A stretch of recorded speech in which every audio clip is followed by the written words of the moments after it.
Hi, everyone. Thanks for joining us this evening. Welcome.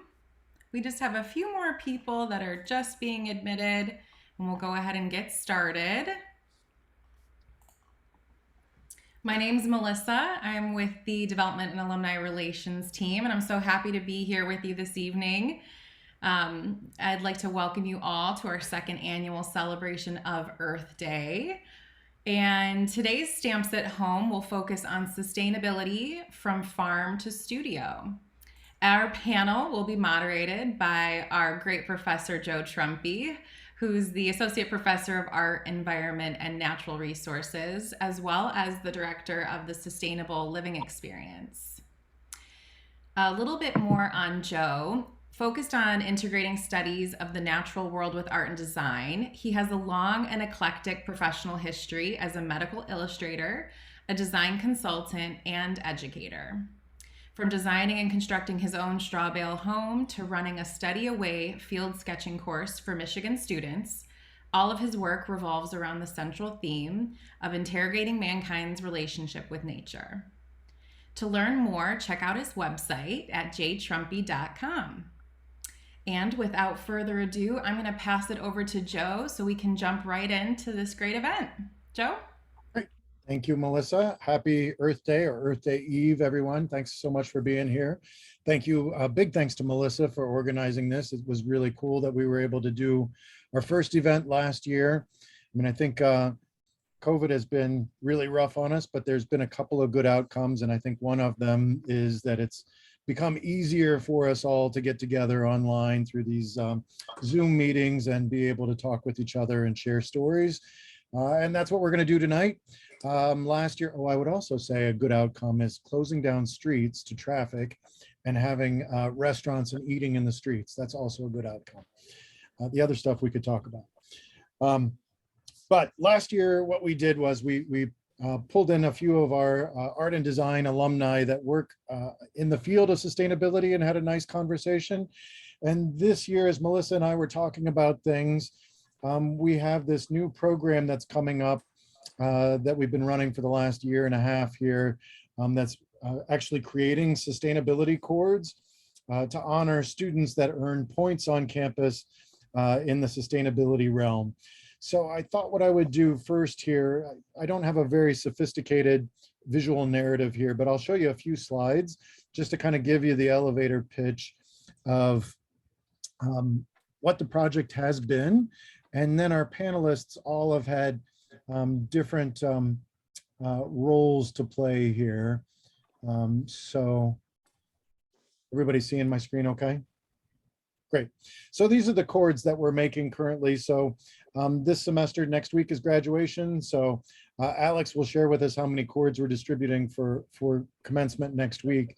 But y'all are familiar with the idea of students who graduate and have certain honors, academic honors or co-curricular or extracurricular honors, they'll get a cord. And my good colleague and friend Alex, who works in student life on sustainability, we were talking about this program, and it just didn't feel right to us to use, number one, a nylon cord, which most of them are, that's made out of fossil fuel, and number two, being manufactured and assembled at some distant place that we really don't know anything about the process or the humans that we're dealing with it. So we decided to bring it in-house, and this is currently where we are with it.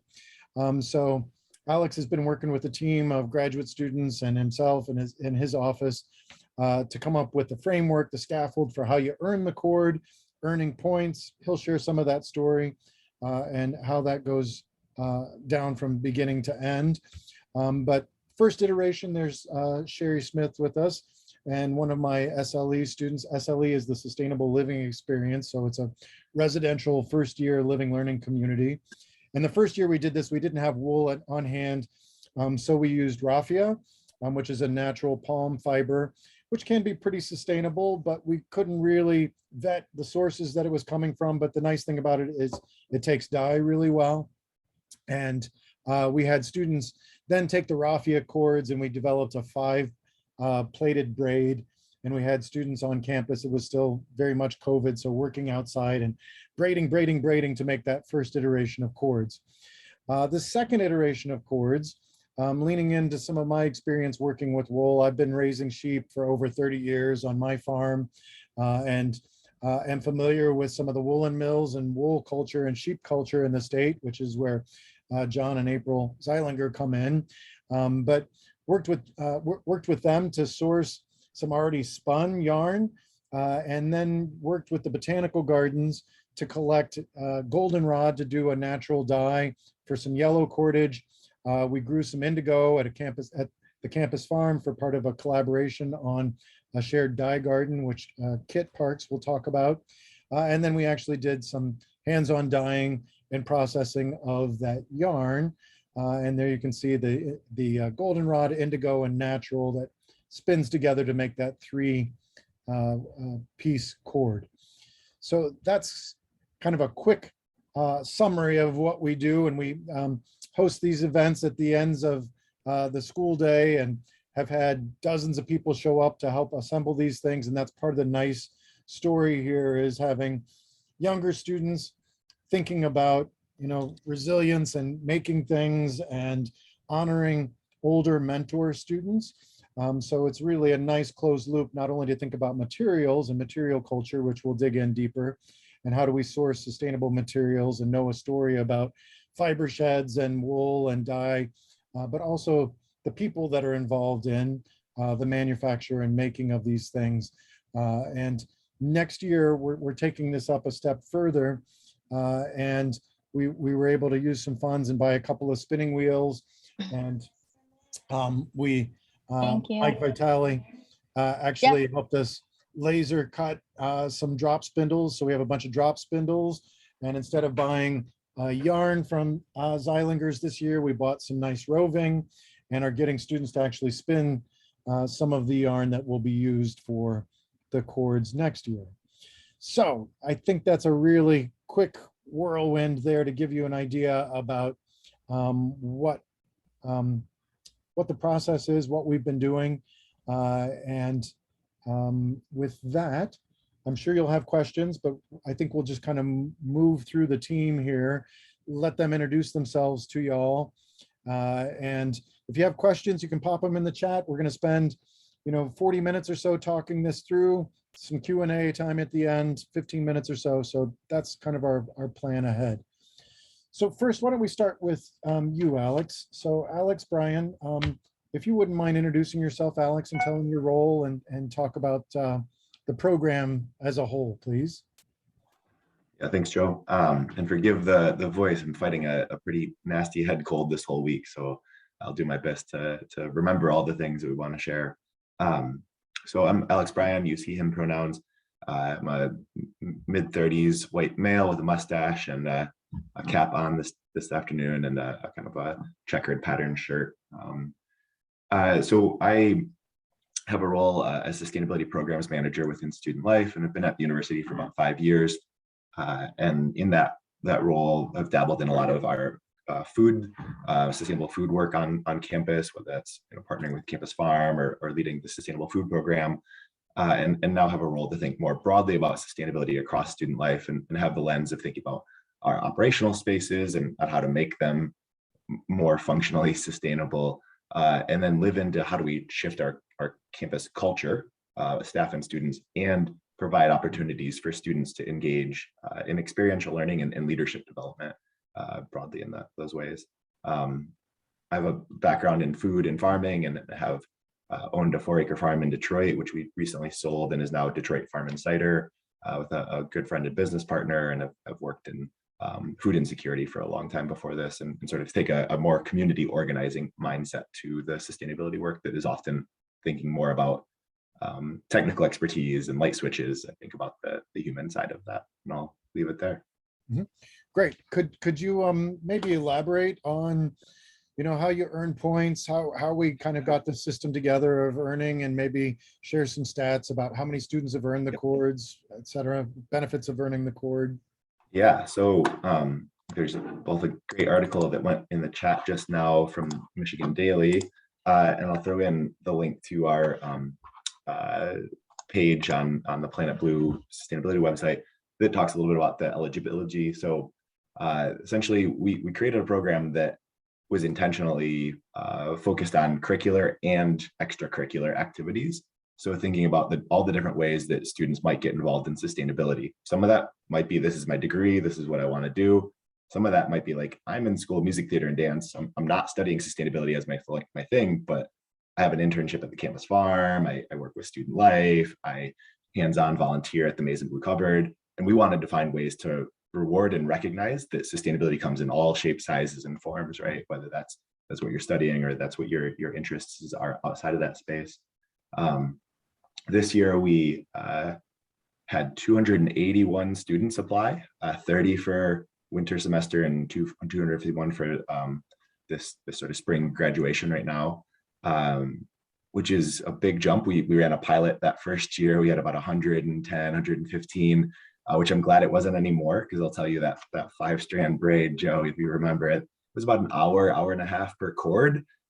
So that was a lot of time sitting and watching Netflix in the basement, braiding cords. So I really like this new method a bit better.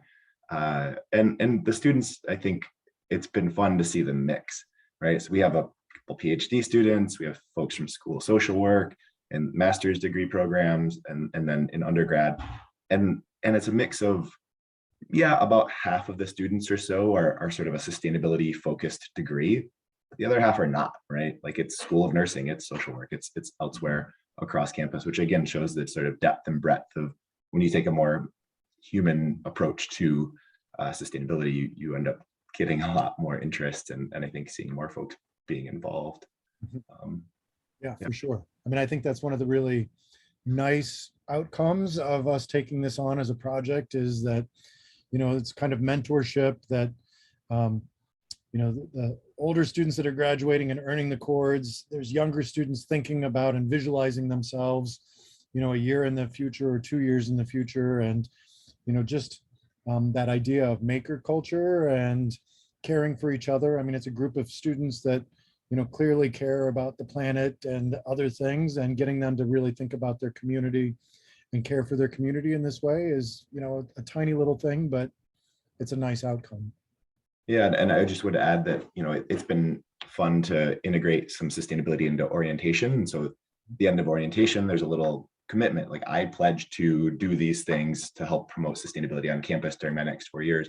And then as part of the cord application process, we ask the same thing. What do you commit to now that you're graduating and going out into the world? What's that commitment look like? So I think we try to reframe community as to whatever your space is at that sort of time that you're existing, right? And so community is on campus for a while, and then community becomes likely somewhere else. But we want to be able to take that ethic of sustainability and transfer it across and build on it over time, which I think that the cord has become like the physical embodiment for allowing us to have that conversation on campus. And there's also an added benefit of having an alumni community. I mean, is it a LinkedIn group, or what are we doing right now? Yeah, so we have all the students are offered to join into a LinkedIn group. So year after year, we'll add a few hundred students to this group. And then, within a few years, this becomes its own sort of self-regulating, perpetuating entity where students can connect with each other, talk about jobs, careers, other things that they're getting up to.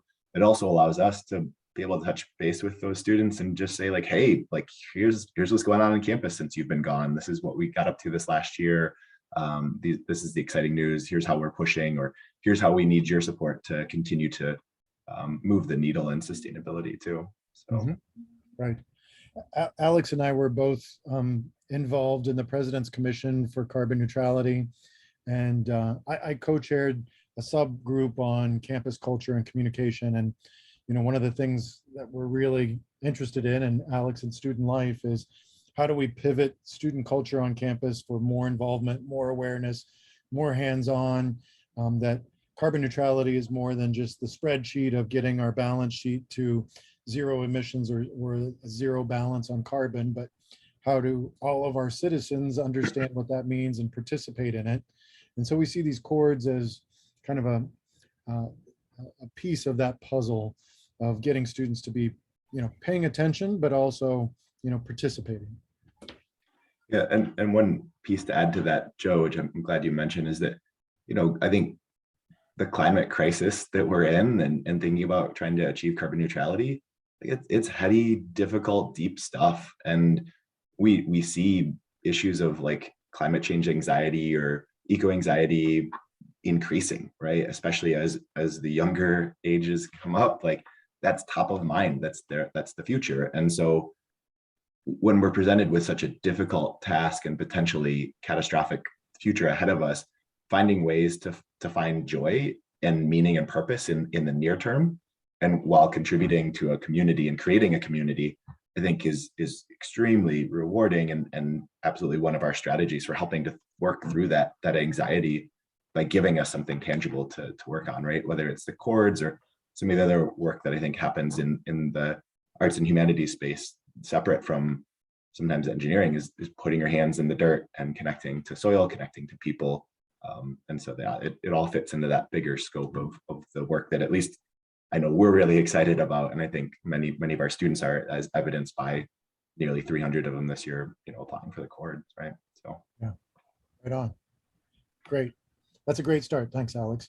We'll have a chance to circle back and we can do Q&A with everyone. And, if folks in our group have questions about carbon neutrality or other things that are going on campus, we can even pivot some of the conversation. Awesome. I think it makes sense to pivot to Kit next. Kit Parks is our Fibers studio coordinator, and they've been really, Kit has been so generous in Fibers dyeing and doing this kind of work. I know how to grow the sheep. I know how to shear the sheep. I know how to deliver the sheep wool to Zeilingers. But the dyeing part I'm not familiar with, and I've been bugging Kit a lot this past year of, hey, can we do this and can we do that? And they've been really generous. So thank you, Kit. And we've also been, we've started a new collaboration with the campus farm for a dye garden. So perhaps you can share some of those stories too, Kit? Yeah, definitely. Hey, everybody. Yeah, so I am the Fiber and 2D studio coordinator at Stamps and also a graduate of the program. And in my time at Stamps, took some classes with Joe and Sherry, and two folks who are pretty active with sustainability and the environment. Got a great education involving getting my hands dirty while making art from them. And I worked in the Woody Plants Lab as well, collecting specimens. So the environment has always been a part of my artwork and my time as a student. And coming back to Stamps was something I wanted to incorporate in the studios. Students have been talking for a long time about wanting to see a dye garden project in some form. I know when I was a student, it's something that came up, and probably Joe and Sherry could give more accurate history about what various iterations of that have looked like. But there's a big interest in natural dye. So Joe connected my colleague, Nick Dog-Willow, and I, and Nick is the printmaking studio coordinator, with Jeremy Mogtotter at the UM campus farm, who was super kind and supportive. We said we want to start a garden to grow plants for dye and pigment and paper making. And he gave us a couple 50-foot beds in the UM campus farm. So we did a pilot project last summer, planted indigo, flax, marigold, dyer's chamomile, cosmos, maybe a couple other dye flowers I'm not remembering, and grew those with lots of help from students, and have had, should I talk about some of the projects we've done this year? Is now a good time? That's great. Okay. Yeah, go for it. Yeah, so we've been looking for ways to incorporate into the curriculum. We do have faculty at Stamps who are using natural materials in their classes. Kathy Berry is an instructor who teaches a class called Florigillium, where they're, foraging materials to make ink and, using plants in their work in various ways. And we have a few other classes, the paper making class, where they're, making their own pulp and using plants to make paper. So we've been looking for ways to tie in. We had a workshop this fall with an artist in Detroit named Kayla Powers, who is a weaver and sculptor, place-based artist. And she showed us how to use some of the plants that we grew in the garden to make watercolors. So students got to take home a set of watercolors from that. And then we were able to use some of the plants as well with the sustainability cord project. So moving forward this summer, we're hoping to scale up a little bit. We want to grow enough indigo to dye all of the sustainability cords, in addition to using some for making pigment for some of our classes and using dye for some of our classes as well. This semester, our garment design class, the students in the garment design class use some of the indigo to dye fabric for their final project. So just looking for more ways to incorporate locally grown materials into the stuff we're using in the studio. We do typically use synthetic dyes, and different chemicals. Art making in general can be hazardous and toxic, and not that working with natural dyes is always the safest thing, but there are safer ways, or there are safer options. So for that reason, it can be great. And then also just students want the chance to be involved with the materials that they're making. And especially in a school that's emphasizing interdisciplinary learning and social practice, it fits in really well with the curriculum to be incorporating those materials. Yeah, and I have to say too, students have been, a huge part of the project. Nick and I did the initial planting, but some of the work study students did some of the research, lots of the harvesting, lots of weeding and watering the garden, but also research about processing. So we're just now starting to process the flax that we grew, and we were given a donation of some equipment for processing the flax from actually 2 graduates of the sustainability program who went on to start a company called Lily and Augusta Hair. So they were using flax to make hair products and moved on from flax to a different type of fiber. So they were able to donate that equipment to us. And yeah, we're just starting to process it, hoping to spin some of it up and hoping to use some for paper making as well. Cool. Thanks, Kit. Kit also helped organize this spring. I brought in 4 of my sheep from my farm to do a sheep shearing demonstration. And it was crazy how much interest we got. I mean, at first it was like, if we get 20 people, that'll be worth it. And like, how many people within a day? I mean, within 5 minutes, our spots were full, and we ended up having a wait list, almost 100 students and faculty from Stamps and from some of the other programs. We had some sustainability folks too, I think, sign up. Almost 100 people signed up for that workshop, and we were only able to accommodate, I want to say 40 or 50, 40 or 50, yeah. Just because of space, but huge enthusiasm for the sheep shearing. I thought it was like, oh, they want to pet the baby lamb.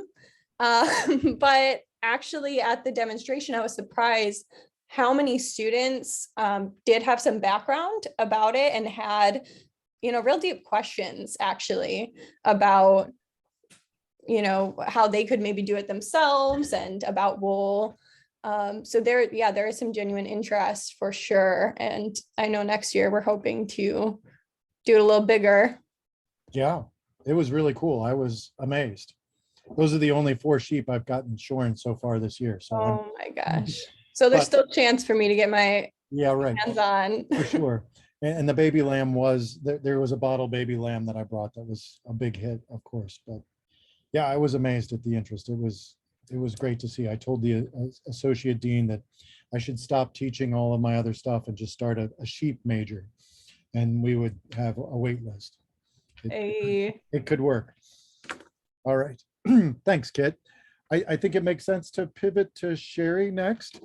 Sherry is emeritus faculty in fibers and an illustrious 40-some-year career here at Stamps. I mean, she was one of my very first colleagues when I came back in 1994, and we've been friends ever since. A lot of overlap in our interests about animals and nature, and that inspires a lot of her work. And we couldn't have pulled off that first iteration of the raffia cords without Sherry.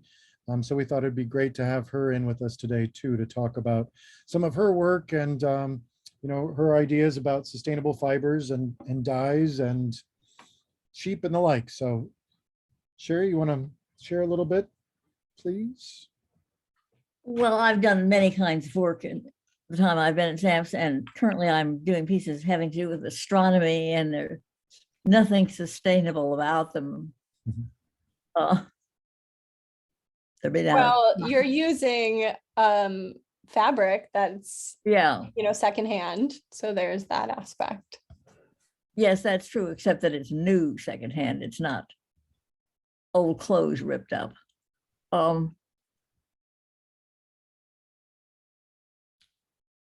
And I'm using new dyes, chemical dyes too, to the extent that I do any dyeing. And I'm the one who chose the raffia for the first iteration of the ribbons, because I've got one, the first plan was, but it wasn't going to work. Yeah. And I wasn't sure that people could learn how to do that fancy braid, but they did a pretty good job of that. Yeah, we got it figured out. So do you, I researched a little bit about raffia. Sherry, have you used it much in some of your other work? I mean, it seems like No, it's no, actually- not, well, I've used it a little. It's leaves of a particular kind of palm plant. And I don't think they kill the plant. I think they just go cut off some leaves.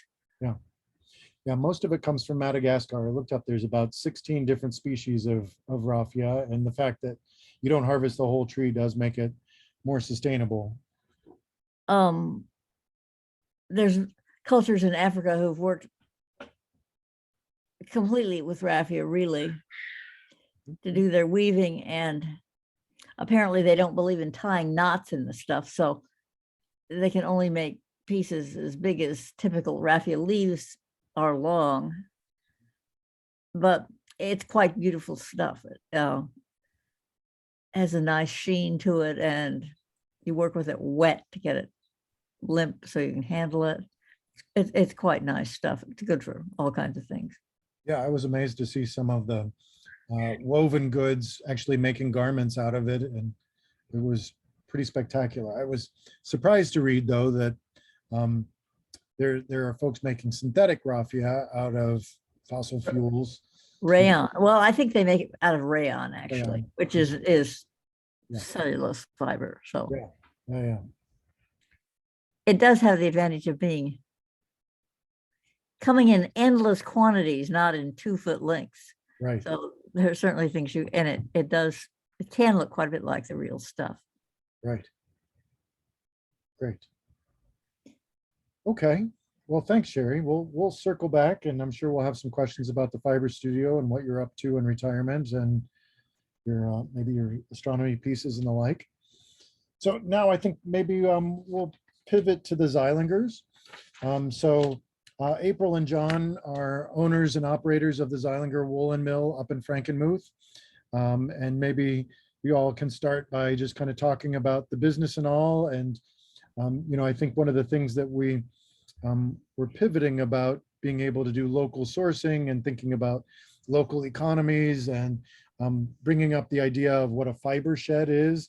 People are familiar with what a food shed is, but being able to think about a fiber shed is something that a lot of folks aren't used to. And I know you all are on the road going to woolen fairs and events all over the country, and y'all service a lot of sheep farmers and a lot of wool processing for around the country. So I know that Michigan used to be one of the big producers of wool, and there used to be a lot of woolen mills, but that's not true anymore.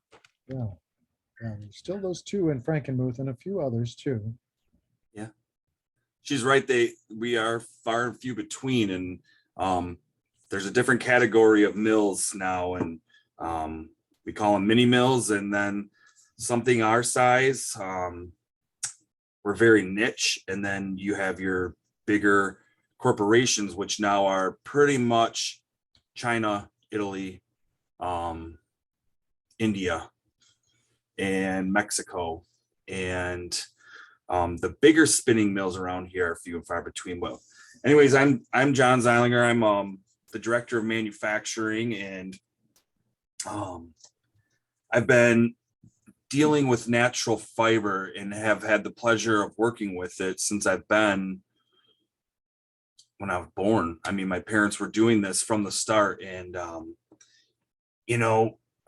I'm a fourth generation in natural fibers for yarn, bedding, apparel. We deal with fiber producers as well as retailers and wholesale markets. And a little about our history. In 1910, my great-grandfather bought this business, and he purchased wool to manufacture into all these different kinds of fiber products. And in the beginning, he was contracted with the Army to make socks. And today April and I work hand in hand with farms, ranches. We've expanded it into fiber artists, knitters, knitwear designers, indie dyers, weavers, felters, online retailers. And it warms my heart to listen to you guys taking this stuff and hearing the integration of all these different degrees that in platforms that can use sustainability in everyday living. And it's amazing that what people actually take natural fiber and what they do with it. My mind was very closed until probably, I don't know, my mid 30s, until April got involved in the business too, where we started to see a plethora of things people were doing with natural fibers in this world. And it blows my mind all the time to see what we can do with it, as far as what we're limited to making, but then when they take our products and what they do with it, it's amazing. And, the interest of natural fiber is growing. And the cool thing during COVID is what we saw is people started coming, like we've noticed younger families, coming to their core values and having these small farms, and they have these sheep, or they have these llamas, alpacas, goats, buffalo, yak, dogs, pretty much everything and under the sun except for human hair. And they're doing fiber projects with their kids. There's starting to use it here in the States for profitability, and taking these animals and the big trend was farm to table for a while. And I kind of called it farm to feet because, we like to have people, when they bring quantities of fiber, we're always like, sell socks, because they're always like, what do we sell? What do we sell? And so April and I try to work with our customers, but first we try to educate them on, if they don't know what natural fiber does for the body and the therapeutic values, we try to educate in that way, and then help them come up with a business plan to be profitable and to use these products, because the therapeutic value is just endless. And I'm sure all of you have done your research, and I won't go into detail about that. Our passion is to support this natural fiber industry and promote the awareness of natural fiber and what it does as far as, everyday life, art studios, homes, insulation, bedding. The examples are endless on what we can do, especially when I heard the gentleman talk about, what's the word I'm looking for? I just lost my train of thought for the weather. The way our climate is right now. Yeah. Yes. Like the anxiety in our climate. And it was really neat. I've got to give a tour. I got the opportunity to give a tour to a group of 18-year-old kids from a high school, a senior class. And, I got to talk to them about sustainability and what the project that Joe, when he introduced it, what they did with this. And, how they can preserve this climate by using natural fiber in their everyday life.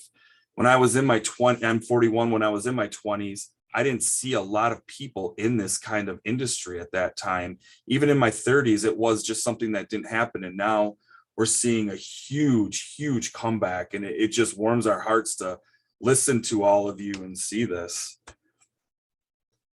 Do you have anything you would want to add? I think you touched it. You did a lot. I mean, like when I said to John, when Alex was talking, that I was starting to get a little verklempt at the things that you guys were doing.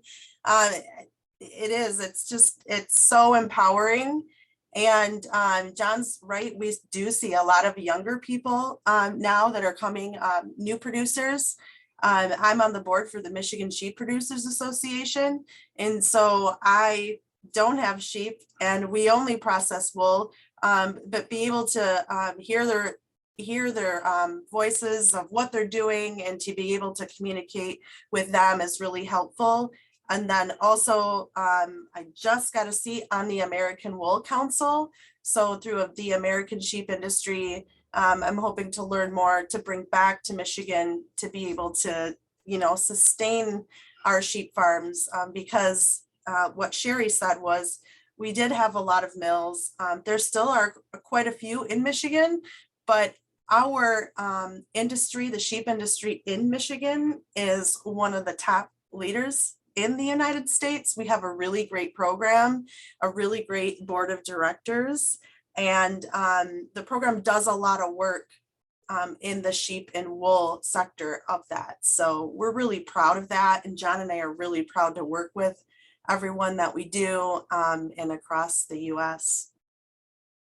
Yeah, that's cool. That's great. I mean, it's awesome to work with people that know their stuff, but are also really genuinely excited. And that's what I really appreciate about working with you guys, is like, you get so excited about stuff. We are passionate. And it makes us excited. And man, I wish I would have, we've been doing our sheep for 30 years and we've sold roving to hand spinners, and, we've always done batting and quilts and pillows, but we've held off doing the socks until just recently. And man, I wish I would have talked to you 10 years ago, because like we always, when you make socks with these guys, you got to do a big batch and it takes a long time. And we were always like, it's not worth it. I don't know.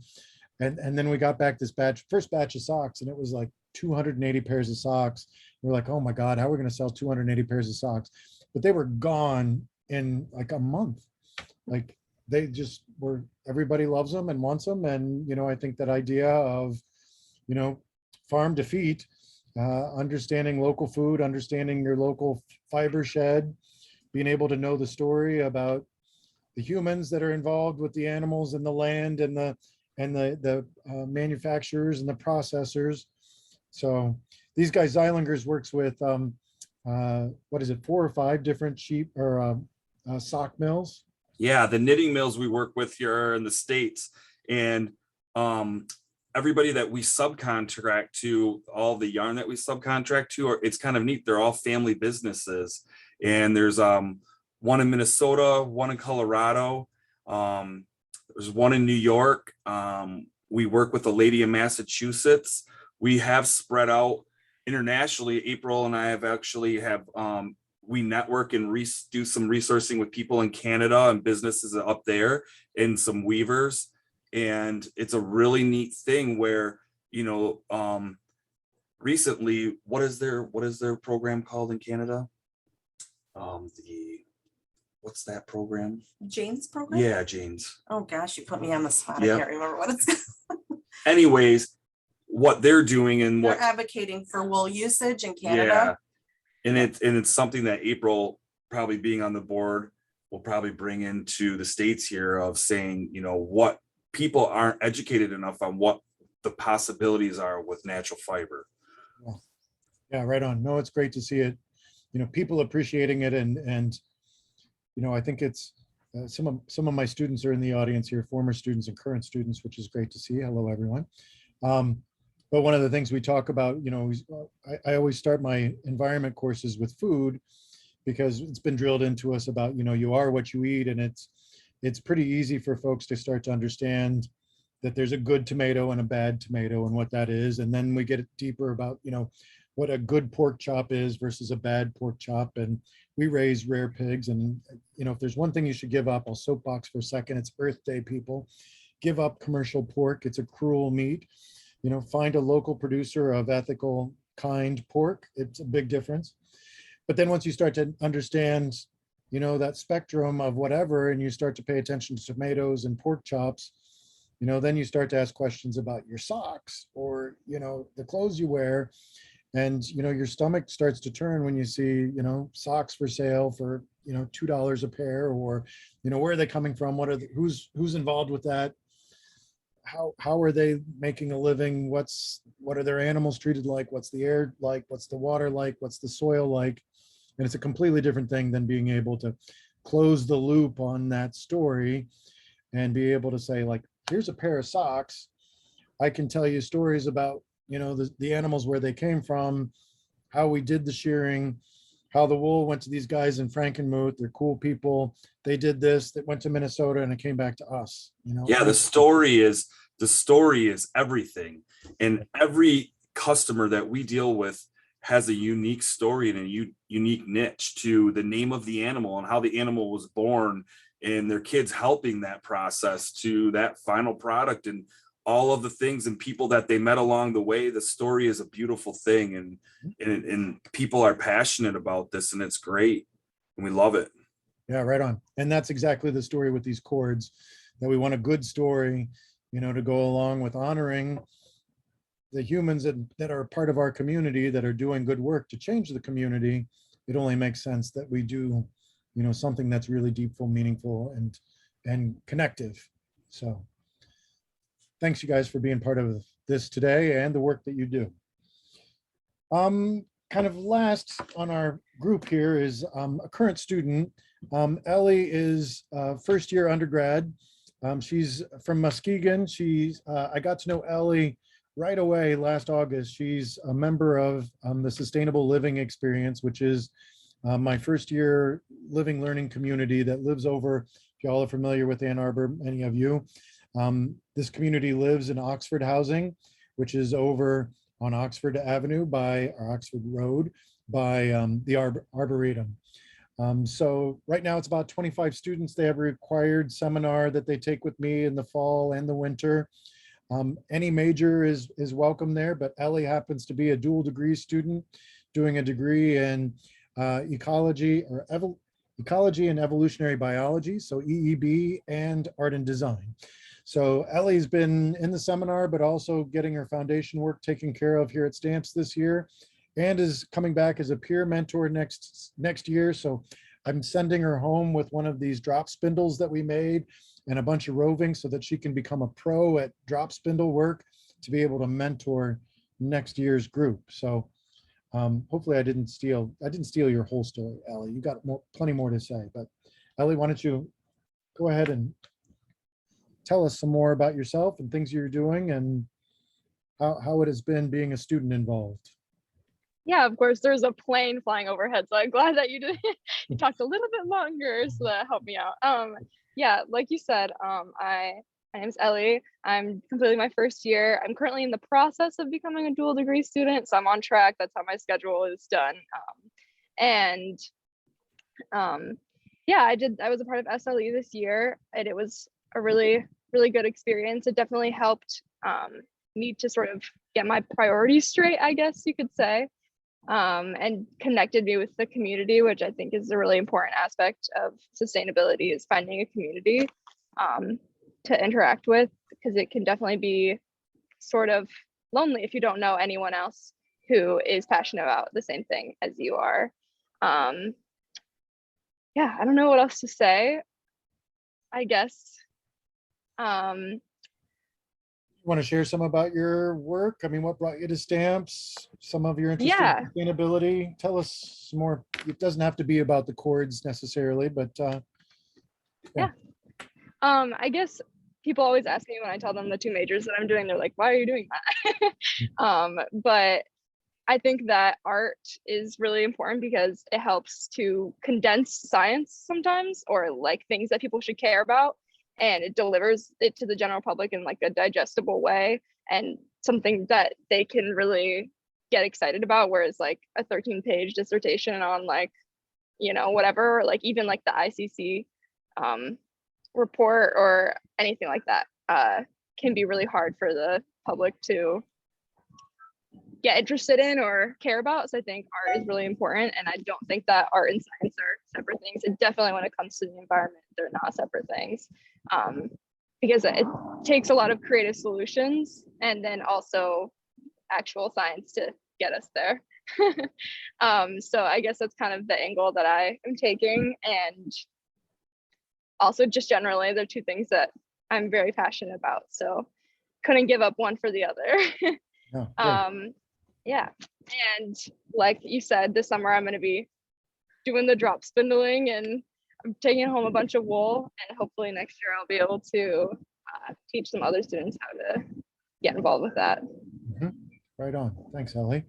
Yeah, you know, one of the things I've learned about by directing this community is, you know, we are a big university, as you all know, and coming into the university with kind of a with a guaranteed group of friends that have a shared interest really puts everyone on such a solid footing starting out that they can dig in deeper and quicker and not have to worry about, you know, social anxiety of making friends, and they can start to have conversations about things that are important to them and, you know, help each other out to navigate what can be a really overwhelming first year and be thoughtful about the years that come up ahead. You know, one of the things that I love about the community is, like, Ellie is coming back as a peer mentor next year. This is the 6th year of the community, and next year we're going to start ramping it up to hopefully be around 100 students in 5 years. But every year that we've offered the program, 50% of the students come back as peer mentors.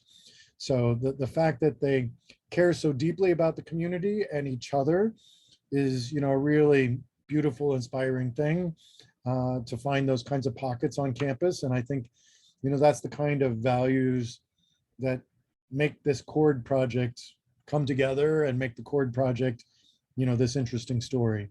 That it's because the students care for each other and are caring for each other. And we've got this network of faculty and staff and students thinking of ways to build a deeper and richer community.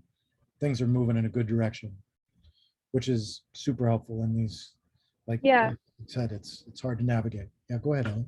I was just gonna say that I think something that the sustainable living experience also really offers is like it connected everyone that lived there with people, like professors and other faculty right away, and who can help us in this journey, which I think is really beneficial. Like, I don't know, if I hadn't met you, I probably wouldn't have thought that I could do both environment stuff and art at the same time. But right away, I was just like shown this pathway, and I was like, wow, that's really amazing.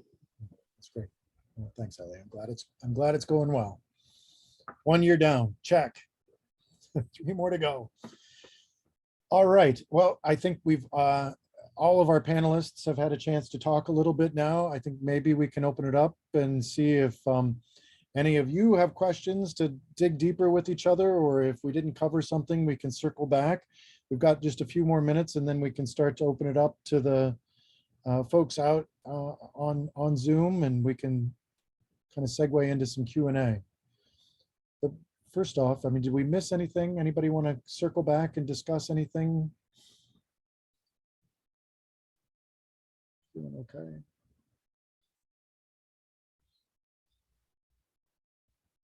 Well, I think it feels okay, I think, to go ahead and open this up to folks in the Zoom room. If you have a question, feel free to either put it in the chat or unmute yourself and engage any or all of us in any questions.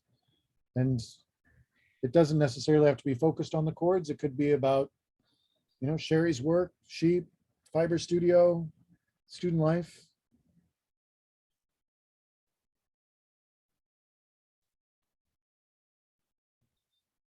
But not all at once, just one at a time. And if it doesn't work, I know some of you out there, and I'm gonna start calling on you.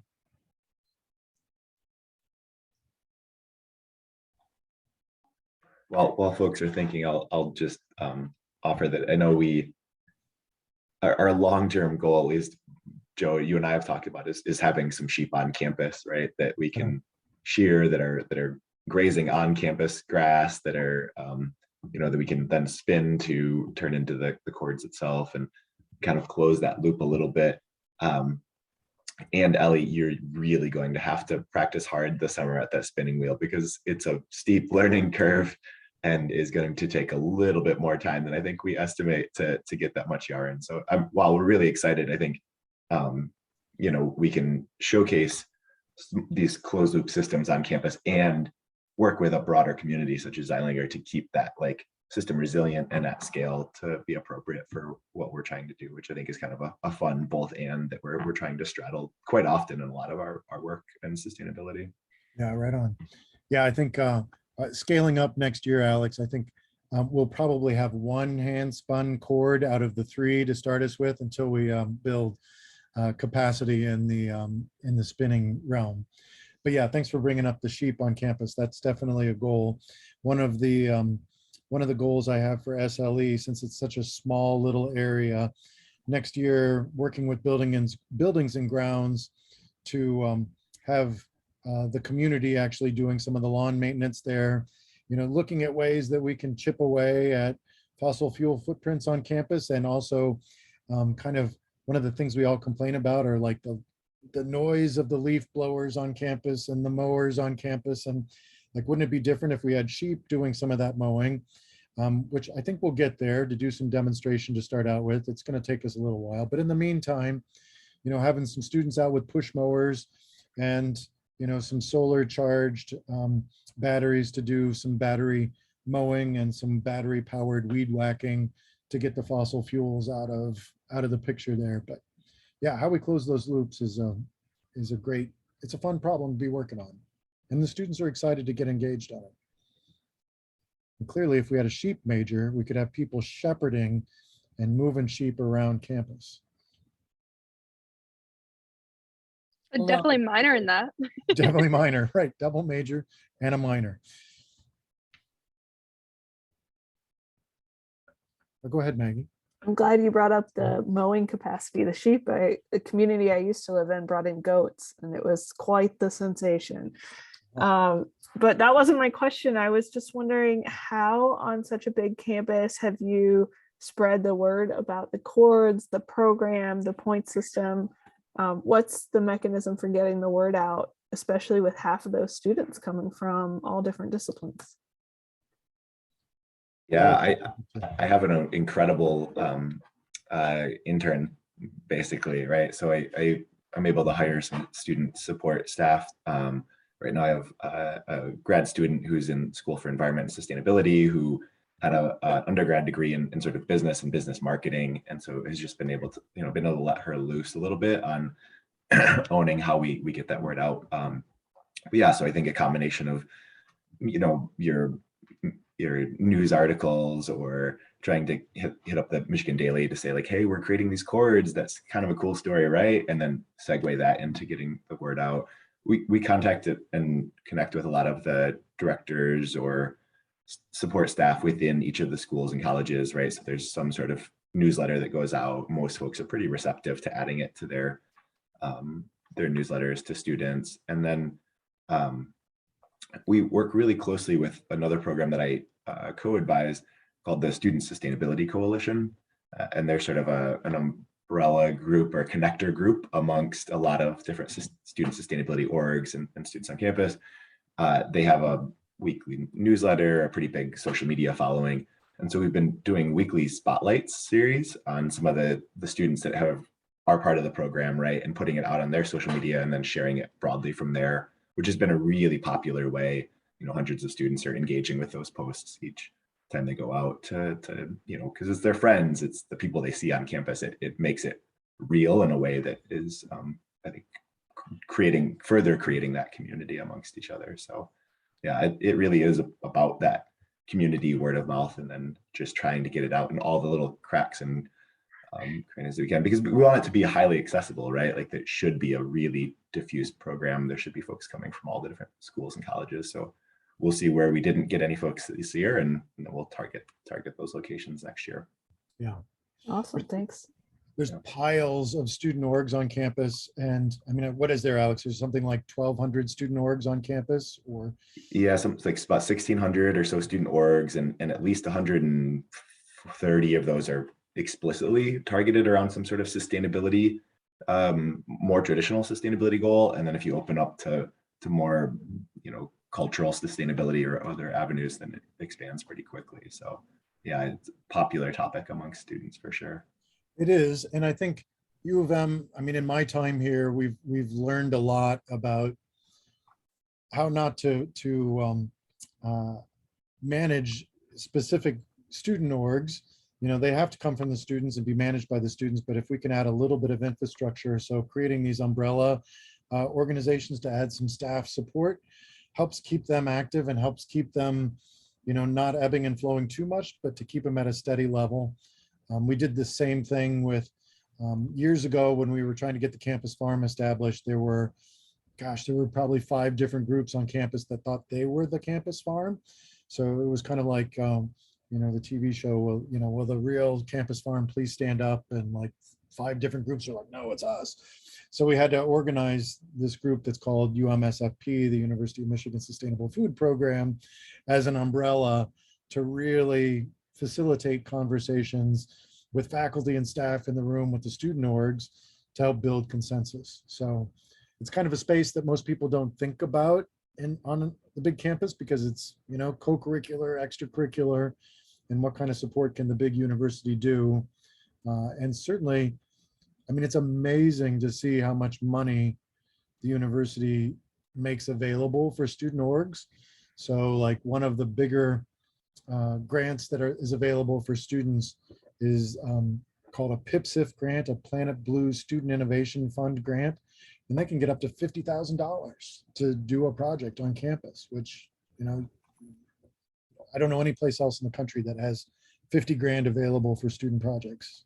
Yeah, I think just to touch that thread a little more, Joe, I would add, so these student umbrella orgs, we're asking students to take a leadership role in sustainability. And so what we're also doing is paying them, right? These are oftentimes, as often become paid leadership positions, because I think from an equity lens and inclusion lens, if we leave it to just those that can afford to volunteer their time to take a leadership role in furthering our campus sustainability work, we're only going to get a certain number of folks, right? We're going to get a very narrow crowd. And so we pay them, we pay the students, we have staff support to kind of, like Joe said, kind of keep the dips from being too low, or and find that sweet spot between, student innovation and sort of university control, right? You get enough university support, but not too much control. You get enough student interest in innovation without feeling like they're constrained or just doing what they're being told. That's the sweet spot we're always trying to tinker with and find. And then the Planet Blue Student Innovation Fund has been really fantastic to allow students to go with it, right? So that the students decide what they want to fund from student-driven projects. So the up to $50,000 this year, we funded just recently a $24,000 in canopy cover increase, right? So the students want to plant sugar maples on campus to increase canopy cover for a carbon neutrality goal, but then have a future ability to tap sugar maple for, syrup, which would be probably not the students while they're here, but a few generations down the line, we'll be able to tap into that. And so I think that futures thinking as part of a sustainability goal is really fun for them to play around with and get connected to.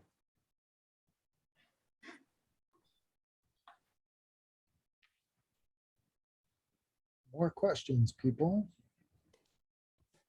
I have a quick announcement and then I have a question, if that's all right. I just wanted to share for anyone in the audience that's local this summer at the campus farm.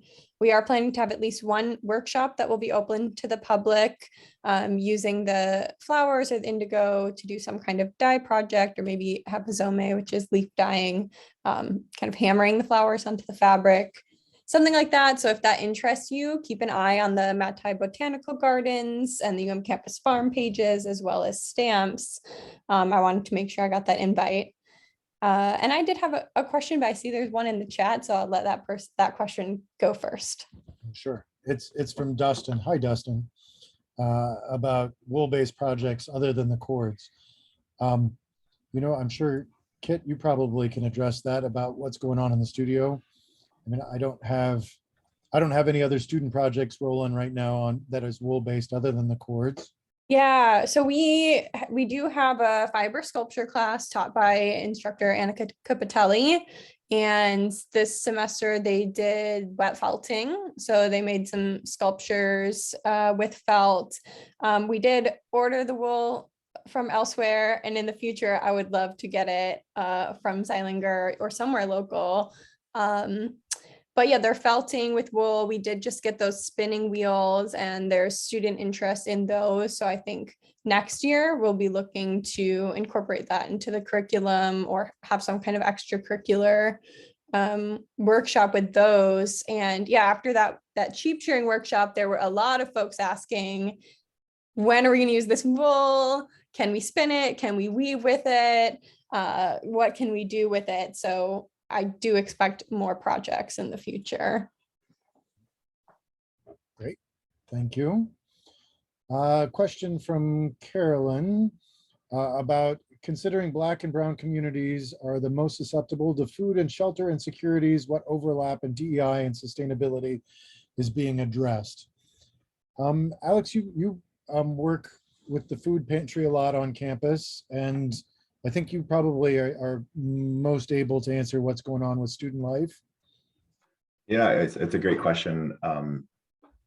I also I threw a link in the chat for climate crochet, which is something that happened not with this wool, but I think may become a project again in the future, which would be really fun to see happening with some of the wool and doing some natural dyeing. So take a look at that link for folks that are interested in there.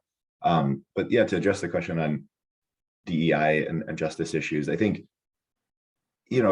we're in a spot where we're trying to build that framework to always include the questions of equity and justice into all of the work we're doing.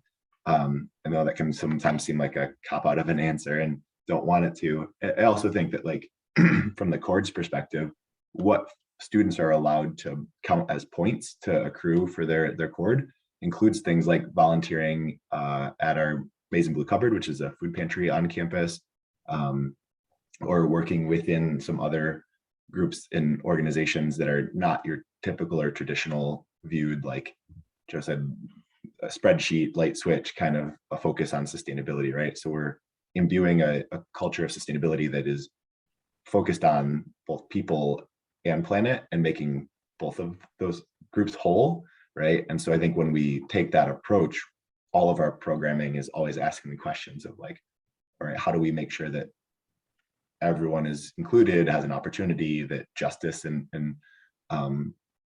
the concepts of, like, reparations are being amenable into the work we're moving forward.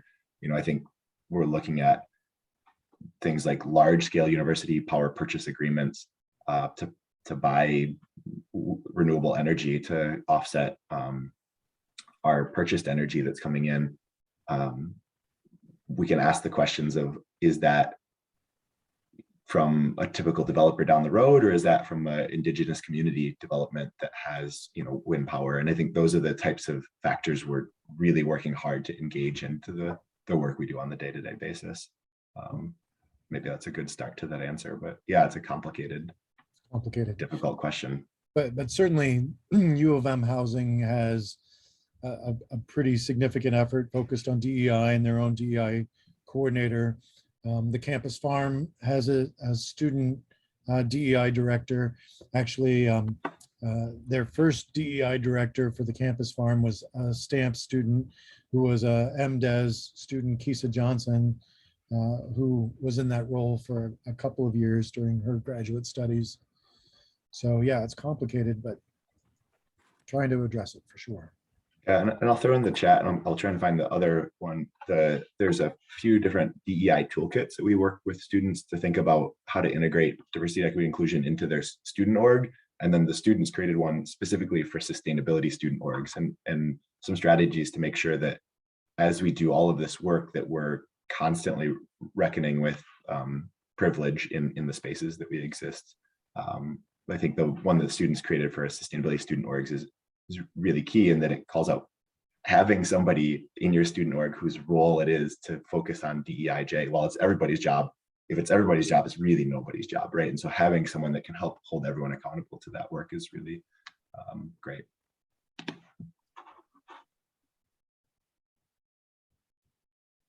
Thank you. Sure. Thank you. Other questions?